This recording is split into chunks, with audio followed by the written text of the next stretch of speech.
Hey, all, DT Neal here again, talking about writing and whatnot. Picking up where I left off about tropes. Um, you know, the inherent risk with a trope is overusing or leaving people kind of twisting. They don't really know what's going on. And I toyed with that with my novel Suckage, and I wrote this one years ago. Came out in 2013. I used it as what I considered a tonic to the prevalence of sparkly vampires, and I think I've mentioned them in passing in one of my other posts.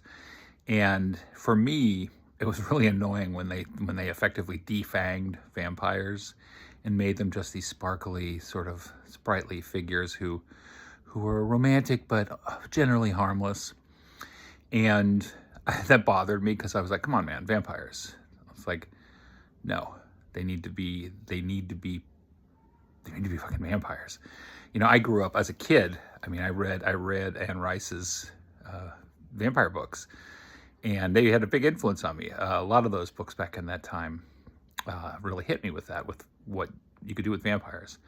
So Suckage, now, of course, my willfully Gen X title by calling it Suckage was a little bit of a jab at that genre, instead of being like the winds in the castle or, the lord of the manor, the baroness of blood, whatever. I did Suckage. And I wrote that story from the perspective of a vampire minion who was disenchanted with being a vampire minion. His name was Nate. And Nate is absolutely captivated by Iris, who is his mistress.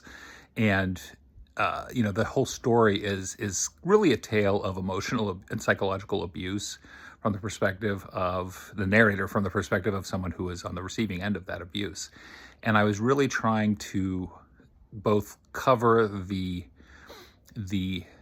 enchantments and enticements a vampire could bring with the very real disillusionment that service to a vampire brings.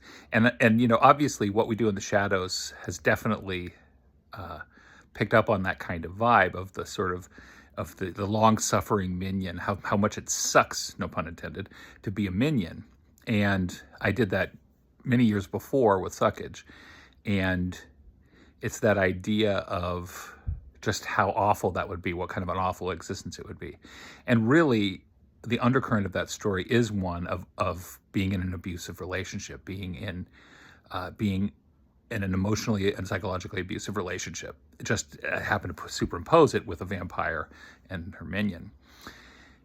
And in that story, I sought to create these vampires who still fit the romantic ideas of vampirism as through the pop culture, while at the same time being legitimately terrifying and horrible.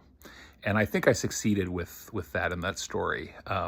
While there's a certain smartassery inherent in Nate's character, which is probably in some respects a psychological defense mechanism for what he has had to do, a certain cynicism, a certain bitterness, it doesn't negate the monstrosity of Iris and others in the vampire community and what Nate and others are forced to deal with and in supporting these vampires. It never loses fact of the parasitic nature of a vampire in any kind of society and how much that plays into our lives really in capitalist society, in truth. And I felt that that's a case where I feel like I successfully toyed with the tropes of vampire lore, while at the same time pushing against them by again taking the minion as the key protagonist of the story instead of the vampire. The vampire is more like this force that he had to come to terms with, and I think that worked out for that story. I think it definitely delivered a very cynical, dark, even horrifying in some respects, exploration of vampirism from that perspective of somebody who has enough experience with the vampire lifestyle or unlifestyle to be able to make informed decisions about it, instead of kind of the innocent victim who comes into the path of a vampire and doesn't know any better. Nate does know better, and that both hinders him, harms him, and helps him in the context of that story. So, if you're looking for an unusual vampire story, Suckage, I think you might enjoy that. If you're one who is unabashedly a vampire lover, you might not like the way I portray vampires in it, but I think it's legit.